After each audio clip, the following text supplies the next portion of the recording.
Positive Solutions with Dr. Gordon is a podcast which focuses on contemporary social and educational issues from an educational leadership and behavioral research perspective. We will delve into those issues that are important to you as we listen to understand the needs of others and positively respond to address those needs, concerns, and/or fears. Professionals in their respective fields of expertise, in addition to friends of the podcast, will share their unique perspectives of positive solutions to what matters to you most. Join us every Sunday afternoon at 5 p.m. Eastern, 4 p.m. Central Time, as we share positive solutions to those issues that are important to you.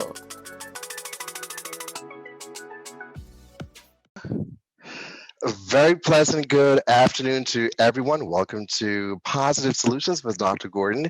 As you can see, we have a phenomenal guest with us again in season 2, Liz Oleksa. Thank you so much for joining us, Liz. Thank you so much for having me. How are you? I am doing well. It is great to see you again here with us on season 2. Thank you. Right. So for those of you who might have missed Liz in season 1, I highly recommend that you go back into the archives and check her out. She has a phenomenal story, and she is legally blind, and you may not be able to tell. She doesn't demonstrate that at all, and she jokes about it. What was that term that you refer to yourself as, Liz? Her royal blindness. Her royal blindness. Yes, her royal blindness, HRB, that's me. Liz has a phenomenal spirit, and we have a lot that we can continue to learn from Liz, who is a certified life coach. And that is what we're going to share a little bit later on today about how we can navigate life's challenges of opportunities. And I don't like to call them setbacks, but I like to call them opportunities. And before Liz gets into how we can do so, I want you to get a little snippet of who Liz is. And so we'll just pause for a moment and take a look at a very short video of Liz's life. I'll never forget that day. It was about 8:32 in the morning. And I had walked out the front door with Logan. He was getting ready to walk to the bus stop. Halfway up the hill, he turned around to wave to me and tell me he loved me. I didn't know that was going to be the last time I would see his face. I had a massive headache, so I laid down to take a nap. And when I woke up, it was dark.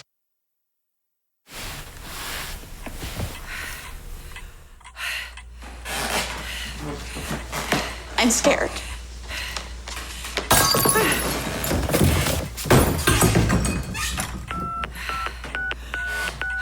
Your call cannot be completed as dialed. Please check. I went to the hospital. And the doctor said, there's nothing more we can do. That's when it hit me. I'm blind. It's terrifying. Mom, you okay? Simple tasks became incredibly difficult. I felt I couldn't cook. I didn't know how to use a knife all of a sudden. The thought of crossing a street terrified me.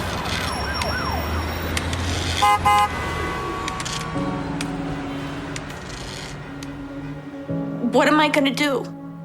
How am I gonna live? How am I gonna survive? How am I gonna do this alone as a single mom raising my son?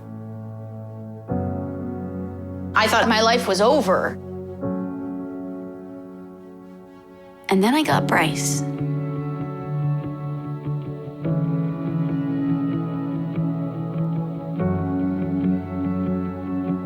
In the beginning, I was like, is this really a good idea?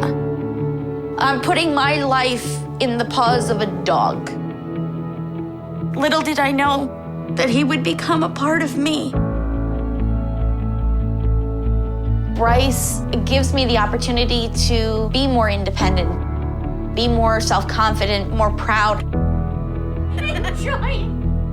There are times where I'm not feeling well and I'm really stressed. and he won't move.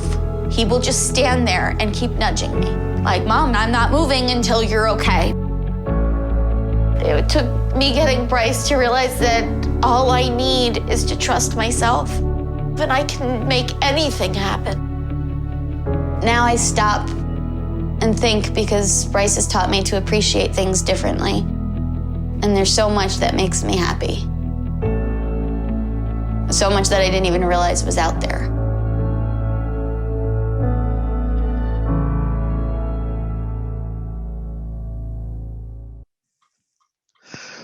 Wow, that was a phenomenal story.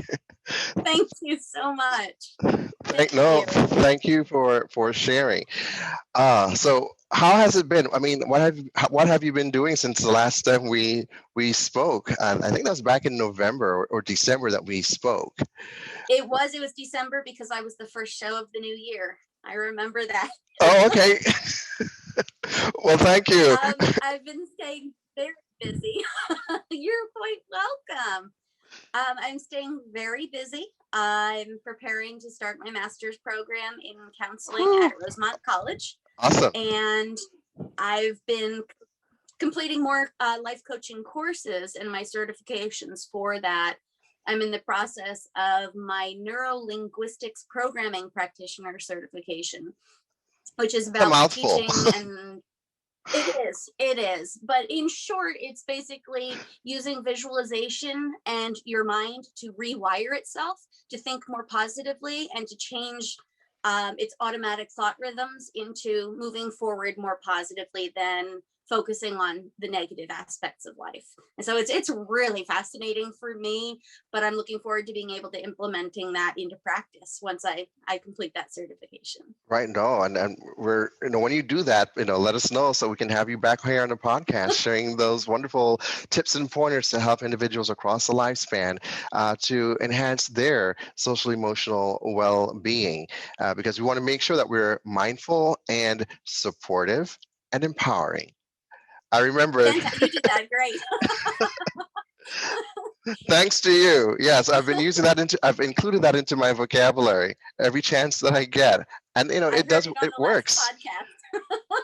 It flows beautifully. And it's so true. If helping people, everybody can help, but it makes it seem as though others are lacking in an area. If you say support and empower, you're just providing them the tools and the skills to help enhance what's already within them, even though it may be buried really deep and they may not even be aware of it. That's part of the job of a life coach, is to help uncover that and allow each client to see that within themselves. Right now, for those listeners and viewers who might not know, well, what is a life coach? I mean, is a life coach just limited to the great sports players that have a life coach, or those who are in business who has someone on the side telling them how to navigate life? Or is it like therapy, like a psychologist would provide that? What is a life coach? I mean, I know the answer, but I will let you share.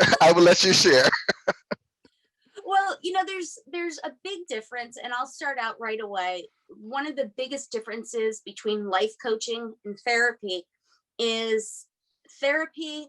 The counselors, psychotherapists have been through extensive training. They can make diagnoses. They can work with individuals who have some type of diagnosed mental condition or disorder. And with life coaching, you don't do that. Life coaching, you do go through extensive training.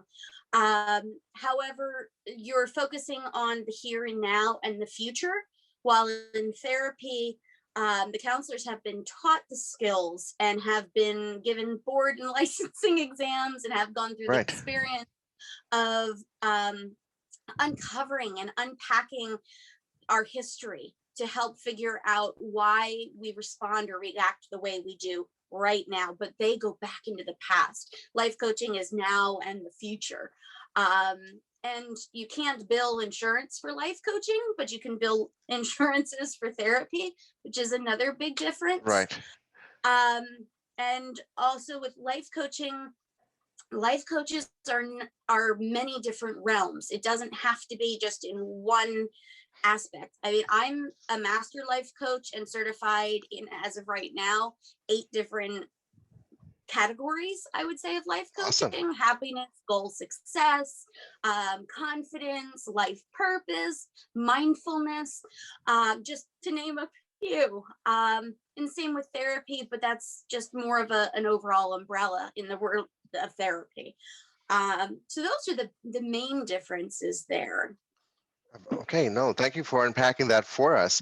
And so I remember about 2 years ago, 3 years ago, after Hurricane Maria, hit the U.S. Virgin Islands. Prior to that, there was Hurricane Irma 2 weeks prior that devastated our sister island of St. Thomas, and then 2 weeks later, we had the Category 5 Hurricane Maria that impacted the big island of St. Croix, like I like to say, and a lot of individuals were really struggling. And a few months after that, I know in education, schools had to go on what is called double session or split session, where two schools were utilizing the same campus, but at different times. So one school would go in the morning, the other school would go in the afternoon, How because challenging. very, very, very challenging. But we made it work. And as educators, we are flexible and tough, resilient, but it still impacts us physically, our psyche. It still impacts us in one way or another. And it did, that I saw with a number of our faculty and staff members. So I did have a life coach come in to the high school where I was working as an administrator. And, she provided them with first a pre-test, and then she did a post-test, and in between she met with them for like 8 weeks, pushing them forward and helping them navigate what they were going through, because we had a number who were having some challenges with their own physical homes and taking care of aging elderly parents. They had their own children to take care of, so there's just a whole lot going on. And Sure. then the following school year, I was transferred to a junior high school as an administrator there, and those set of faculty members, they were in double session at the prior high school where I was, and then they were told, you know what, guys, guess what? You're back on your campus, but now you have to open the doors to accommodate another junior high school whose campus was devastated. And so we didn't go in double session. We actually had to share the campus at the same time. So you had two schools on one campus. It's a 2-level school. So one school was on top, the other school was at the bottom. But that was a challenge for the faculty and staff where I was working, because they had just gotten their classrooms all decorated with the bulletin boards and everything ready to go to have some sort of sense of normalcy. And then they had to uproot that all again and then share classrooms down below with their other colleagues. And that was posing a challenge as well. And that particular campus was shuttered for a year. So there's some issue with mold, but we had that remediated. And so the air was cleaned and everything, but it's just a mindset of not having that normalcy. So I had that life coach come in and to work with those faculty and staff members as well. So I saw how it was very effective with them. And I see where there's a need for life coaching in education. I mean, there's a need for life coaches anywhere, but I saw it firsthand in education. And I just want to say a big shout out to the Community Foundation of the Virgin Islands, who gave us a grant. I did a grant proposal. We got the grant to pay the life coach to provide those services. So How wonderful. yeah, that was phenomenal. Right. So how can the training that you have received benefit, and I'll be biased and say educators, for example, where there might be a need for a life coach for faculty, staff, or school-based administrators who might be struggling? There's a pandemic, you have social unrest, political divisiveness, all that's going on, there's a lot of noise out in there on media. What are some things that you can share to help individuals with mindfulness, not just educators? I use educators as an example, but anyone. Sure. I think it's really interesting because, like you said, you're specifically talking about educators, but this can go in for anyone. It's about Right. being aware, being self-aware, and cutting out all of that external noise. Every time you flip on the TV, there's some kind of negative news. That's what makes news, that it gets attention, but it really can bring a person down, especially when there's other stressors going on in life. And there's good and bad stress, or I should say good and negative stress. But it's how you learn to live with those and address those that really make the difference. So with life coaching, implementing with the clients, whether on a one-on-one basis or as a group, you can help teach the skills of being able to be more self-aware, toning out that external noise, the TV, the social media, the Facebook. I mean, let me just say, how often are we trapped in our phones? Everywhere you go, and I can't see it myself, but everywhere you go, people are on their faces are in their phone, walking down the sidewalk, driving cars. Take that time and be present in that moment. You're out for a walk on the sidewalk. Don't be on your phone. Pay attention to the surroundings. Pay attention to things that you might not necessarily notice. The feeling under your feet of the gravel under the bottom of your shoes as you're walking, the sounds of the air or your surroundings, the children playing, the birds, or maybe there's a distant storm coming through and you can hear that rumbling of the thunder. But then bring it even further in from the outside and focus on how that really makes you feel inside. Focus Right. on your breath. Slow down. It's not a race. Nobody. What's the hurry? That's my question to the world. But just slow down. Focus on your breath. Close your eyes for a few minutes. Focus on the way you're physically feeling, the way the air feels coming out of your nose as you exhale, the way the tips of your mouth turn up when you start to smile. But when Right. that happens, what happens on the inside? You glow. Like, you can feel that. It's exciting. It's powerful. I mean, just talking about it, obviously I get into it, because Yeah, it's no, I can feel real, what you're it's saying. there. Yes. So I think just being aware of that is just so powerful and can make such a difference in everyday activities. You get stressed, take a moment. Doesn't have to be 20 minutes, 5 minutes. Take 10 seconds. Take a deep breath. Focus on yourself. I got this. Okay, we can do this, and keep going. And you'll notice how your heart rate will change. Your breathing will slow down. You won't feel so manic and frustrated or anxiety provoked. It's just beautiful. And when you can train your brain, and that's all part of coaching, when you train your brain to focus more on the positive things, you're going to automatically be drawn to that because your brain will be searching for these things out and around. If you're always saying, oh, this totally stinks, I have to go through this again, well, you're going to be miserable. Good luck with that. Right. If you're not Try at to peace do with it yourself, positively. yeah, no, if you're not at peace with Exactly. yourself, you're not going to be at peace with anyone else. And we have witnessed that quite a bit. So take time out. Your message is take time out to smell the roses, or take time out to smell that cup of coffee. Take time out to enjoy those pleasant things that are around you that you can enjoy, despite all that might be occurring that might be challenging. And one thing that I think along these same lines, and in doing this extensive training that I have been going through and the certifications for life coach, the one thing that really hit me was, as we grow older, we lose that curiosity that children have, that beautiful, innocent curiosity. Like, if you close your eyes and imagine just a little kid picking up a raisin for the first time, or seeing a frog and holding it in their hand for the first time, how exciting and beautiful that feels. Well, we can still be like that and have that sense of curiosity and wonder about the world as adults at any age. It doesn't have to just be with children. And I try to implement that and reiterate that when working with my clients, because it's so important to remember we're the ones that are setting limits for ourselves. If we say, oh no, we can't do that, or we can't achieve that, well, you just told yourself you can't. So you'll never be able to unless you Right. give yourself that opportunity. And it's all about mindset and changing our mindset, or adapting our mindset. I'll go back to the show that we had in the beginning of the year. There It's you all go. about perspective. It's your choice how you choose to handle that situation. And that Right. can make all the difference in the world. changing the mindset, changing our vocabulary as well, because there are self-prophesying words that are used that brings about those negative feelings. If you're saying you're a failure, then that is what you're going to feel, and that would be like a self-prophecy.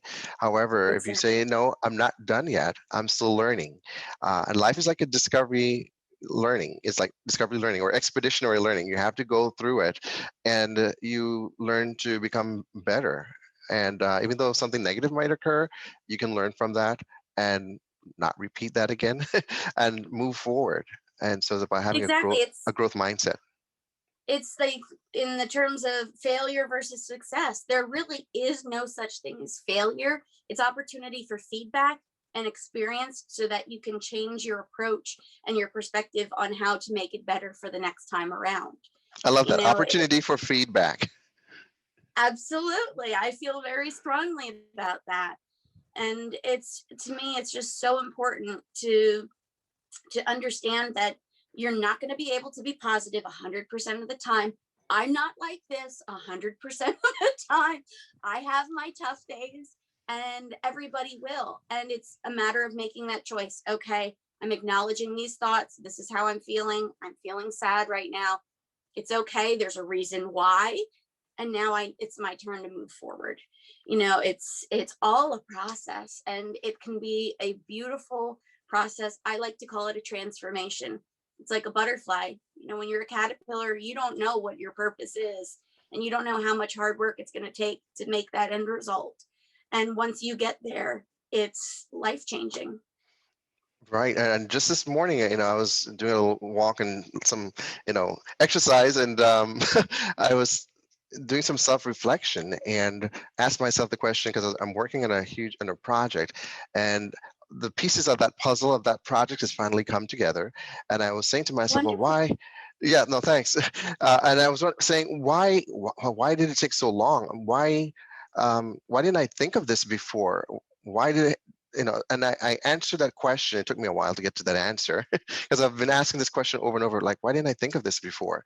And the response that I finally, it's like an aha moment, a little epiphany there, was that it's a journey. And what is a characteristic, or one of the characteristics of a journey? What's a key component of a journey? There is that component of something called time. And it takes time. And what's happening during that time? Are you just sitting down twiddling your thumbs, or being disgruntled or bitter? Or are you becoming better during that time of opportunity to grow? And if you think about planting a seed, you're not going to see fruits if it's whatever fruit. Pick your favorite fruit. On one of the podcasts, right, pear. Okay, I was gonna say mango, because I was thinking of a mango daiquiri, but okay, we'll go with a pear. Okay. Whatever fruit. We'll go with a pear. But you're not going to plant the seed in the ground today and then expect to see a pear tomorrow. But what is happening with that seed? It's taking its time to germinate and to grow its roots downward and to solidify itself, to create that strong and firm foundation. And then you see it sprouting. You're still not seeing any fruits as yet. It takes time. And then eventually you see it blossom forth. So the answer to the question that I had prior, well, why didn't I think of this before? Well, you're going through, your life is a journey, and it takes time, no matter how long it might take, but you're learning during that process, or the hope is that you're learning and having that growth mindset and developing. And what is it that you're learning? Patience is one, endurance is another, stamina is also something else. And then whatever your passion is that you're waiting to see fulfilled, you're learning about that passion, whatever it is, and pick whatever that passion might be, or whatever profession that might be. You're taking time to grow and develop, so that when the time comes up to realize it, in the fullness of time, you can enjoy the fruits of your labor.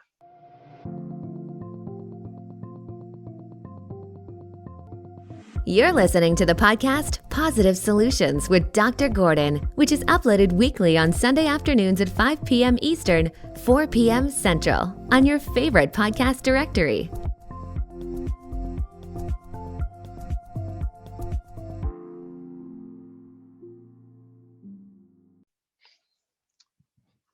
So And what I didn't mean to like preach. no, that's okay. That's beautiful. And that's one of the things is you were talking about this root and the seeds and the growth of this tree. You don't see all of that root work under the ground.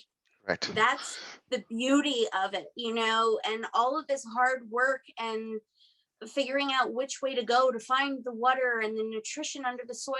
That's beauty, and that's all about enjoying the process. And I love your idea about the journey. So many people say, oh, I'll be happy when.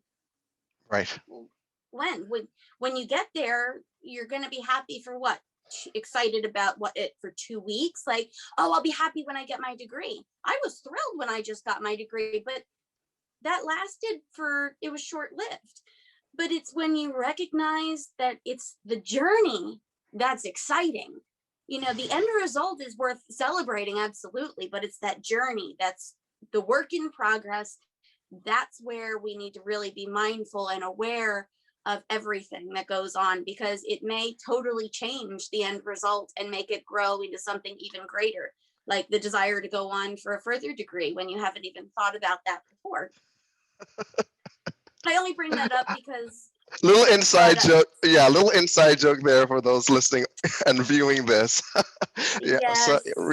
So Liz is is going to start her master's degree very shortly. She just got her BA degree, and she's going to start her master's. And someone happened to just mention, Dr. Oleksa and her next steps, and she's like, okay, now I guess I have to do the doctorate. So just, planting a little seed there of opportunity for you. It's opportunity. It's opportunity for feedback. There you go. And take as long as you need to. And this is all, and I like what you said, though. It's about enjoying the journey. It's not all about the destination. We know what the destination, we hope to know what the destination is, and we have a desire for a particular kind of destination that we're working toward. But enjoy the journey along the way. You'd have no idea how your enjoyment of that journey and the lessons learned along the way might also positively impact your destination in ways that you cannot even begin to fathom at this moment.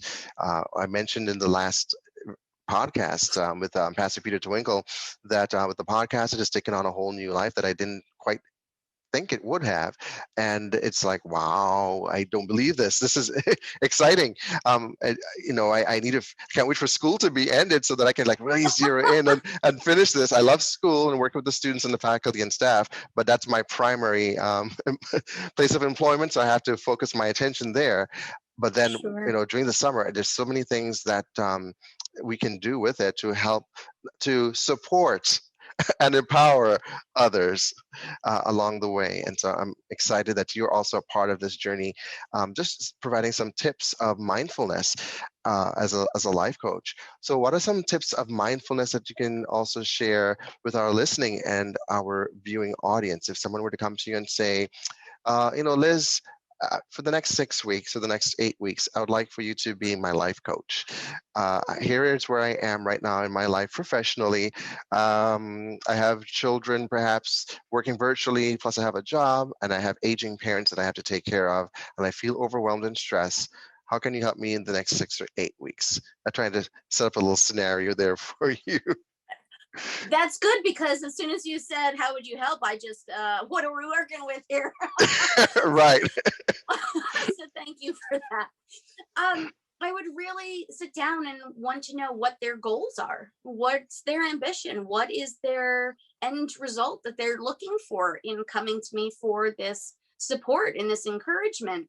Right. In their journey, if they're looking for being able to be more accountable on setting goals and following through on them.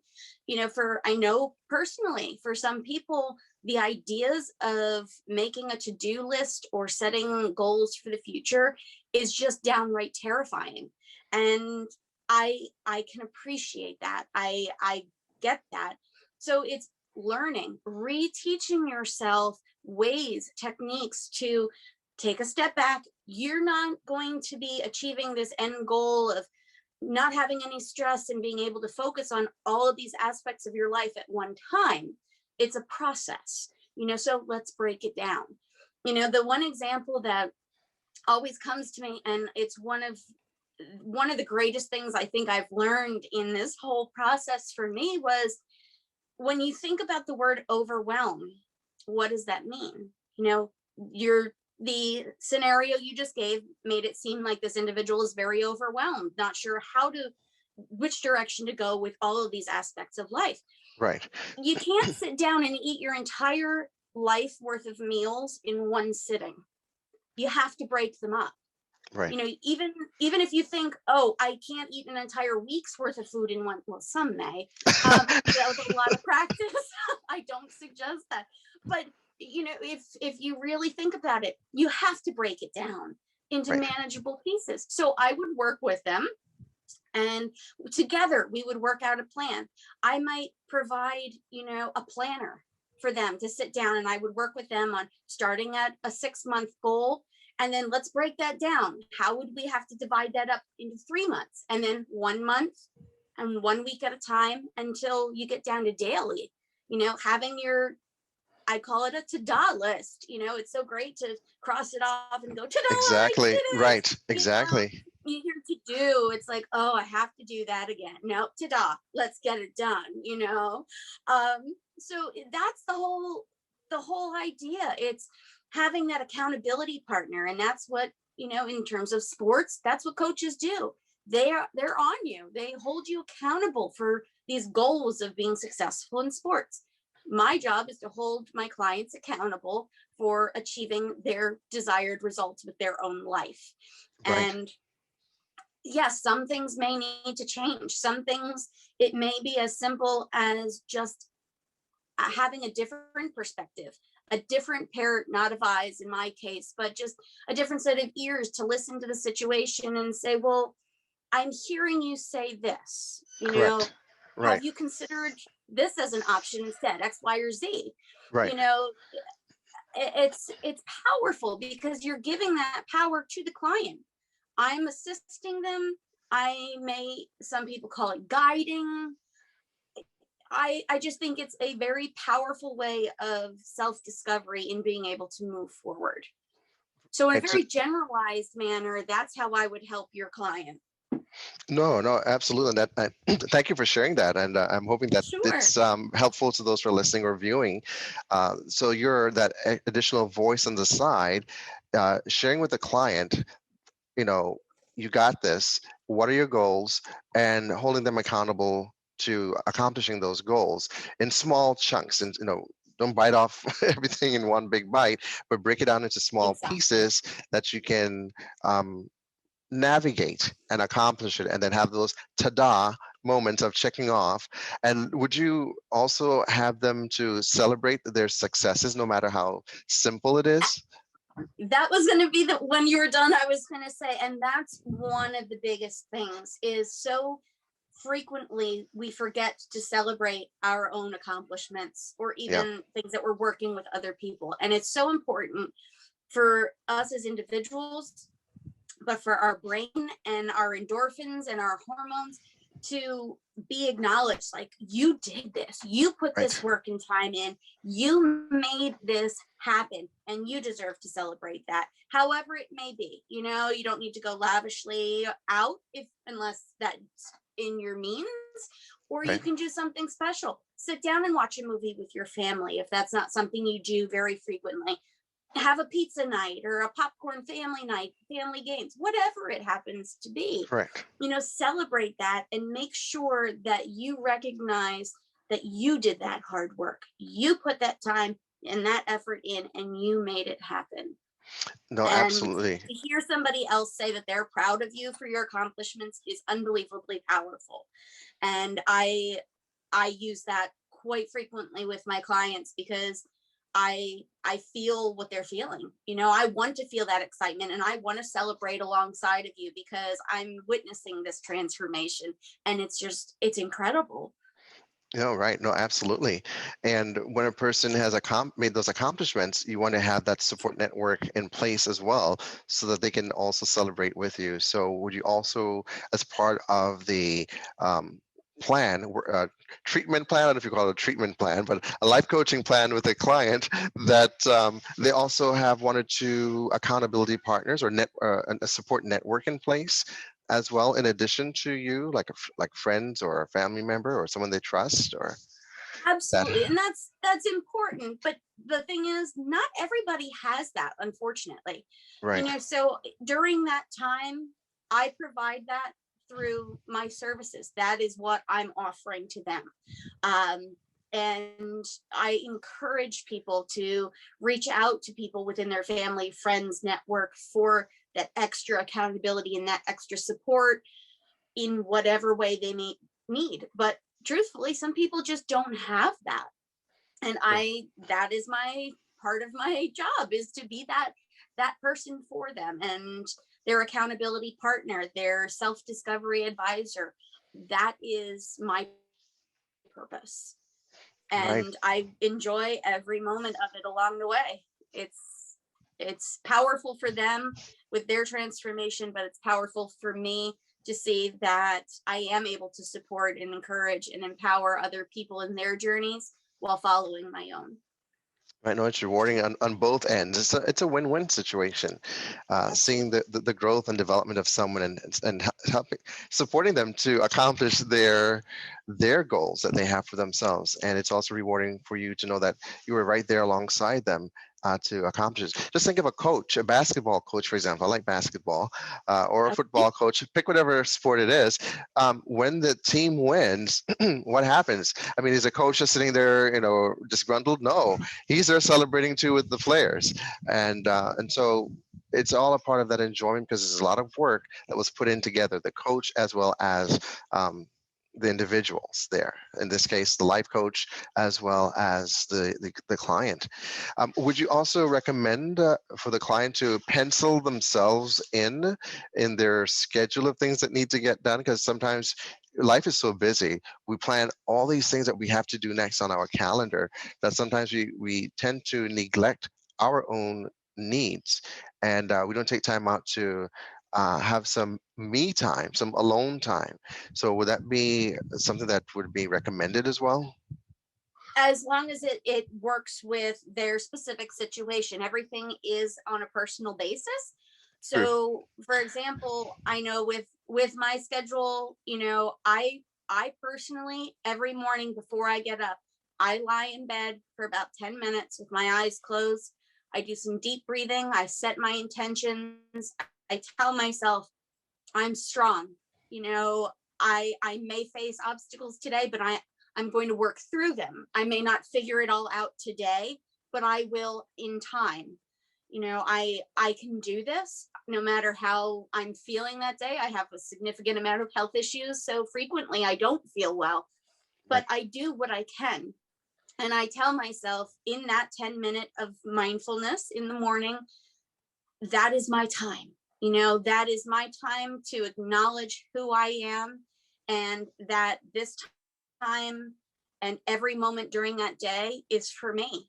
Technically, I mean, I'm living the life. So I need to be in charge of my choices, take responsibility for my actions, and make sure that if I do feel overwhelmed, that I'm able to bring myself back into the moment through being self-aware and being mindful, focus on my breathing, get out of the external noise and come inward for just a few seconds so that I can calm myself down and move on with the day.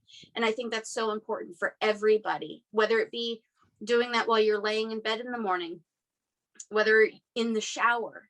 I can't tell you how often people say, oh, well, I thought about this while I was in the shower and I couldn't wait to get out and go do X, Y, and Z. Well, wait a minute. Why think about the future? That's not happening. Think about right now. Enjoy that water. That water's a gift that you have. How does that feel? How does that feel in your body, knowing that you're washing away the sweat and hard work from your day and being grateful for that moment? And really just taking that few extra seconds to be mindful and aware of that moment in the shower. That's your time. That's, when you get out, your whole mindset's going to be different when you approach the rest of your day. Right. And So it's just so important. no, no, absolutely. But sometimes, though, I mean, as you're in opportune times, sometimes thoughts come across your mind, like a good thought, like, "Wow, I need to write this down," and that might happen at times that you didn't really plan for it to happen. So there's that. But I understand your point and that you're making, though, that sometimes we just need to just focus on what we're doing at the moment. Some people tend to have it. To record their day, what's going to take place, or maybe if it's in the evening, they're replaying what happened during the day, as opposed to just focusing on right now. Let me just shut out whatever has happened. Let me just focus on me right now and taking care of myself. So yeah. Right. And that's also another thing in communicating.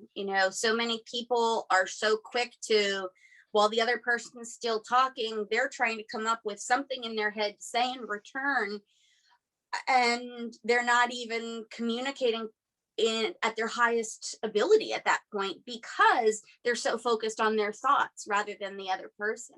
So it's all about slowing down, really, and being mindful in every aspect of what you're doing. And it really can bring joy into your life where it's completely unexpected. Like, I don't know what traffic is like in St. Croix, but um, here you, in the you Allentown have its area in moments. Pennsylvania, uh, you could be stuck in traffic forever, and so many people are miserable and, slamming on their horns and swearing out their window. Well, why not enjoy? Okay, so you're not going to make the traffic move any faster by sitting there yelling at everybody. Why not put on a song or an audio book or something that will bring you Right. joy? It's not going to change the situation, but it's going to change your mindset in moving forward. Right.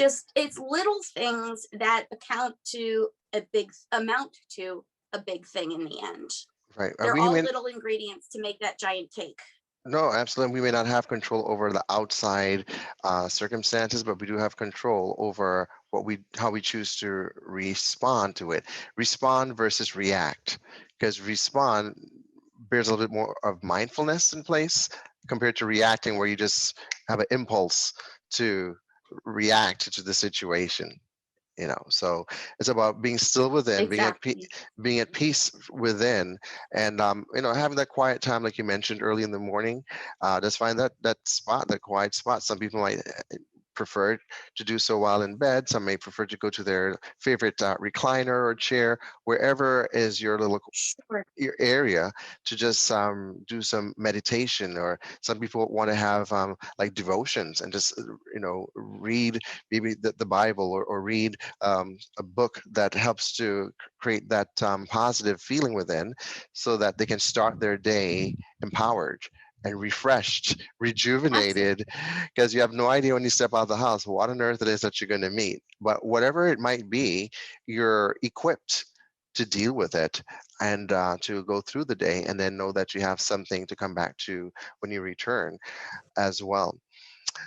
So I know Absolutely. with the life coach that worked with our faculty and staff at the two schools, the one high school and then the junior high school, she had them do a pre-test, and then she had like 6 to 8 weeks of working with them, helping them to set goals, and then at the end, she did like a post test to see where they were. When I say test, there are any number of mindfulness tests that shows where a person is emotionally, mentally, cognitively, socially in their life, and where they were prior to the intervention of the life coaching, and then where they were afterwards.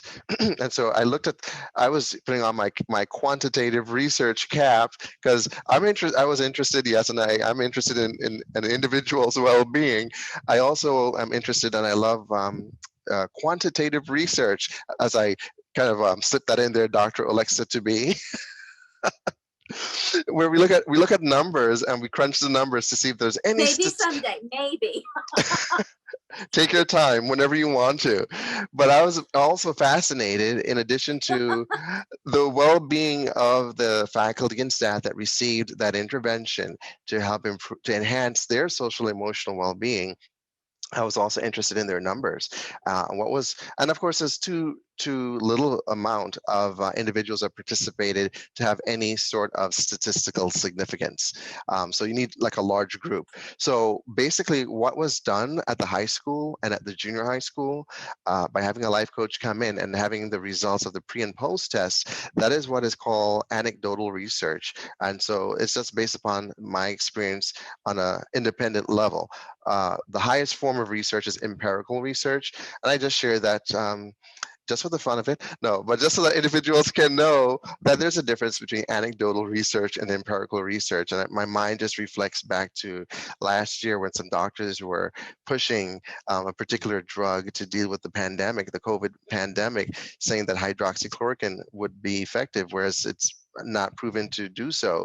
And those doctors at that time said, well, no, we tried it in our office and it worked with our patients.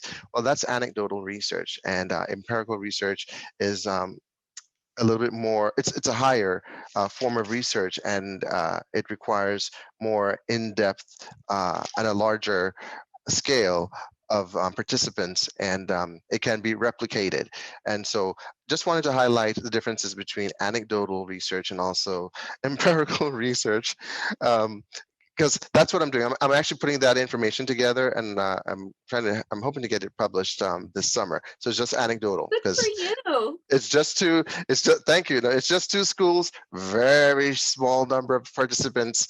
And so that's anecdotal. It's not the highest form of research. On a larger scale, it'll be great to check out schools there in Pittsburgh, where you are, in Pennsylvania, in the state of Pennsylvania, do a comparison contrast to those in the United States Virgin Islands of all the schools. That's more of a wider scale where you have more numbers involved. And so, yeah, just thought I'll throw that out there. I feel like I'm back in my statistics class. Well, I don't want It's you to, beautiful. I don't want you to have any withdrawal moments from your statistical class. I want you to stay connected with it. It's okay. I went inward there for a moment. I focused on my breathing so I didn't hyperventilate. We need some mindfulness right about now. What is he talking about? Oh no! But we're nearing the end, and I'm fighting with the sun that is behind me, so there's like a glare. But anyway, Oh, yeah. So I didn't see that there. I'm sorry. So I'm sharing that that there's a glare behind me, so it's impacting, because we're recording in the afternoon, after school hours. And I'm doing this on my time, which I always do. Want to put that out there. Oh, It's very much appreciated. It's an honor to be able to sit here and speak with you, and I appreciate you taking your time to make such a difference for so many people out there. no, As thank I'm you. gesturing to the world. No, I got you. No, I appreciate what you're doing as well. Is about what are we using with our talents that we've been blessed with in helping others? Are we just sitting on them? And even for those who might be retired, you're not retired from life.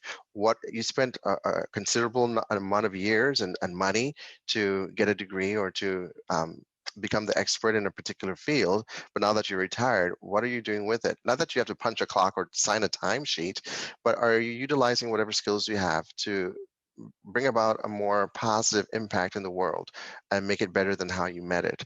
And it's just using those. And if you're not sure, you could reach out to me and I'll help you in that process. There you go. You can reach out to Liz, and I'm sure she can provide you with all the goals that you need to have set, so that you can make sure that you meet the bigger goal. Absolutely. Well, any last thoughts that you'd like to share, and then we can end this podcast? Just to remember that you can't necessarily control what's going on around you in your environment, but you have full control over the way you choose to perceive that environment. And if you make it a positive experience, the best that you're able in your given situation, it can't really get any better than that. So Right. just keep smiling and sharing the light and keep thinking positive, because there's always room to grow forward. Absolutely. Is there any contact information? Are you accepting anyone? If anyone wants to reach out to you, could they do that, or? Not as yet. I am accepting new clients. No, I am accepting new clients. Okay. I'm currently working with a few clients. They can reach out to me on Facebook. Actually, if you look up Her Royal Blindness, I will pop up. Or you can type in my name, Liz Oleksa, Oleksa -Life Coach. And I should pop up there as well. Perfect. And you could send me a private message and I'll get back to you as soon as I can. Awesome. So they can contact you on your Facebook page and also on your website, Her Royal Blindness. Yes, that's also my Facebook page. Okay, wonderful. And they can always send you a message in Messenger. Excellent. Wonderful. So we'll have that message. We'll have that there listed for our viewing audience so they can get it. And for those who are listening by way of the podcast, you might have to replay it again to get it, or just go to our YouTube channel and you'll have it printed out there so you can just write it down. And of course, don't forget to hit subscribe at the bottom. All right. Well, thank you so much, Liz. It's always a pleasure to have you with us. And oh, by the way, folks, guess what? Liz is going to be back on again in the month of April. She's going to be here every second Sunday. So you get to see and to hear her share some other tips of her life coaching skills that she has. So today we talked a little bit about mindfulness. Let's see what we're going to talk about for next week. Next month. We want you to come back next week. But next month, April, and then you'll see her as she share more information with you in May. So don't forget to tune in to Positive Solutions with Dr. Gordon. And like I like to end the podcast as I'm fighting with the sun and the glare behind me. You know, folks, we have not a problem. Yeah, we have faith, we have hope, and we have love. All three are important, but the greatest of these is love. So let's take care of ourselves as we move forward in the 21st century. See you next week. I'm sorry. Talk to you later. Take care. All right. Thank you for joining Positive Solutions with Dr. Gordon as we learned about different perspectives of contemporary social and educational issues. We hope to educate and encourage as we analyze those topics that are important to you. Please continue to join us every Sunday afternoon at 5 p.m. Eastern, 4 p.m. Central, as new episodes are uploaded on your favorite podcast directory. Remember, become that positive difference that creates a positive outcome in the lives of others as well as in your own life. See you next Sunday afternoon on Positive Solutions with Dr. Gordon.